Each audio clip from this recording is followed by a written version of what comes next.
I think it's definitely a unique approach to Samoa, the Samoan identity. It was definitely an opportunity I took upon myself to sort of express myself as an alternative, sort of weird Samoan person.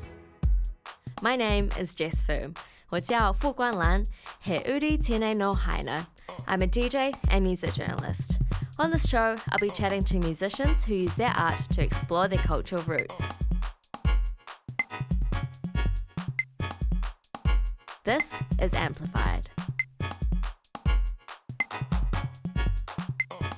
Leao is the project of David Feauai-Afaese, a Samoan indie rock musician. I came across Leao on student radio when they released their first EP, Ghost Roads, and they've been gigging and building a fan base from their electric live shows. Inspired by Samoan pop bands and DIY artists, no one else is making music quite like Leao. It's not from the beginning. I started when I came back overseas and heard your songs playing on the radio. I was like, is this from today? Is this an artist from the 70s? I've never heard anything like that before. And I was completely blown away. To think Pacifically is to think non-linearly. A whole millennia of Pacific music and history has informed what has become Leao. From, Pacific Soul in the 90s, from, the Yandle Sisters in the 70s, to all the string bands, Pacific string bands in Samoa, Hawaii and Tonga, and, the 50s, 40s and 30s, that whole genealogy of people link itself to Leao. I find that so inspiring. Even listening to your music, you sing it in your own language. I feel for me growing up, I thought speaking Chinese was almost illegal. I remember being in kindergarten, whispering to my dad in Mandarin.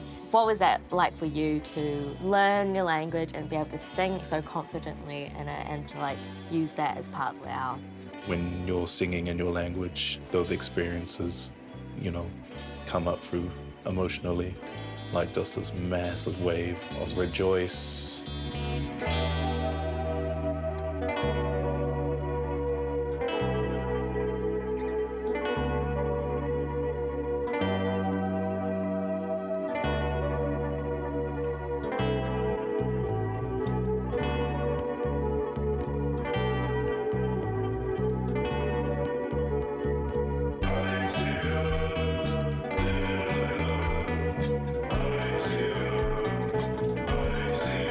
What was it like to start creating Leao? Not gonna lie, it was just cool. What that project was me just experimenting. It was really fun, creating indie pop music with Samoan tonalities, trying to figure out what Fat Samoa, what being Samoan means for me, connecting with other Samoans, or also other conversations about what it means to be Samoan. Close your eyes. Breathe. You ever watch that ASMR video of the turtle eating watermelons? No. How would I try that? I love watermelons. Thoughts on potato salads? I love a potato salad. And you know what you can put in potato salad? Kimchi.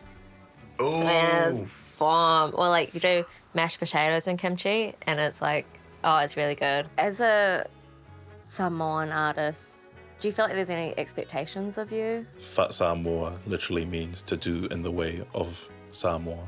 And with that sort of comes a whole set of ethics and values tied to reciprocity, alofa, love, and tautua, service. Being able to express those values, that's definitely part of the practice for Leao, especially as a project of alofa. A practice, a project of self-love, but also love for identities that don't feel like they are connected to a community. Sometimes I feel a lot of expectations asked of Pacific youth is sort of colonial.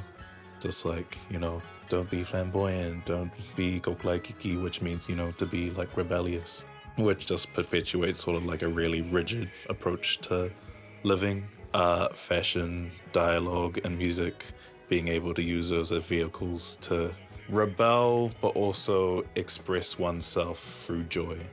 I think that's the thing that I love the most about art. I find that quite radical.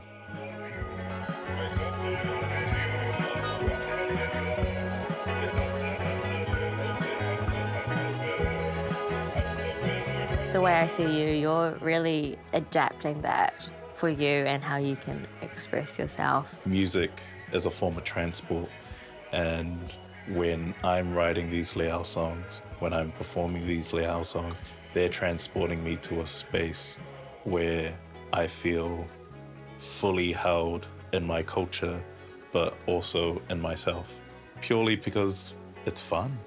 Seeing the Leao band play together is one of the most exciting things, and you really feel that energy come through, that everyone's having fun. It's joyous, and it's silly, it's celebratory, it's humorous, it's imperfect. The mistakes that we make in our sets become like the highlights of the set, rather than they made like a really bad, like that was like a really fun part of the show. What I've really appreciated from this Leao project is that it made me aware that this dialogue is way bigger than myself. I really want, our Pacific peoples who have always been masters of artistic methodologies to really, take the reins on the crafts that they want to make. Just allowing each experience to be like a learning experience, but also like something that only you could have done. Like, I didn't want to create something perfect. I wanted to create something that was me.